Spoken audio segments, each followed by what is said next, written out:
All right, guys, Adam Blue coming at you. I wanted to kind of respond to Adam Sessler, Rev3 Games. He had a video about Kickstarters and the ones that just didn't kind of work out really for the consumer or for the backers, and that kind of puts a sour taste in people's mouth about Kickstarter, the whole Kickstarter process. Yeah, those are examples of Kickstarters going wrong. He mentioned the Double Fine adventure game Kickstarter. I guess they're needing more money, so they're actually dividing the game into two. So one half you pay for, so they can fund the other, which that kind of sucks. And then the Ouya, that console, hasn't really become anything that they promised, I guess. I mean, but I wanted to point out some awesome things Kickstarter has done. Awesome. I mean, this gives a chance for passionate game developers to release a game they really want to. One of my favorites being Tales of Altenex. That was one that was just as late as this spring. It was a Kickstarter to release 3 shmups, side-scrolling shooters or vertical shooters, that from Japan to the United States, doing translating and all that stuff, and it was funded. It was successful. I think 5,000 is what they needed, and they got around 14,000.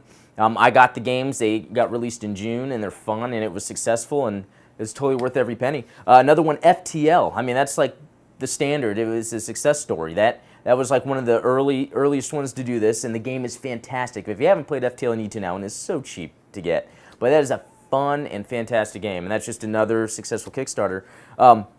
Also, it's not out yet, but Mercenary Kings. July 25th, I believe, is when the early access is released for Steam. But Mercenary Kings looks incredible. Everything about it sold me, and yeah, I just can't wait. They asked for 75,000, they got 116,000, and that's really cool. And then a personal favorite of mine, because it has to do with Vikings, Volgar the Viking. That one's not out yet, should be this fall, but just following it as it's going, talking to the developer, them releasing videos.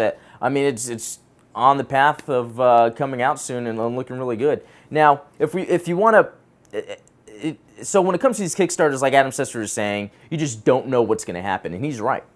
So that has to do with doing research. You have to look into these developers, these games, these companies. So Volgar the Viking, I looked at the history of the developer, kind of got a sense of the excitement of the developer, of what they already have to show.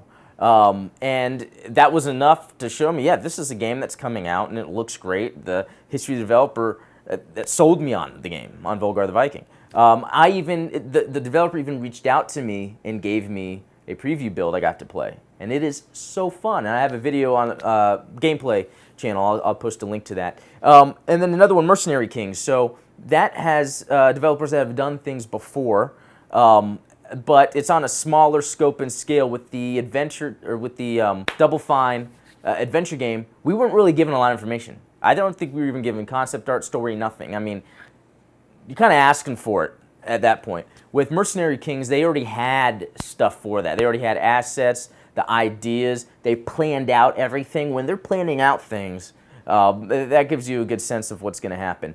Tales of Altenex, they were practically already done. They just had to put them over here. So there's always good examples. You don't want to give up on Kickstarter. The Ouya console, from the start, that didn't sound interesting to me. Just a little Android console device. Yeah, that's kind of cool, but what's so different? Can you announce some amazing games and guarantee it? But it's just, you got to really look at what you're doing and look at what you want to fund and make sure that it makes sense in the long run.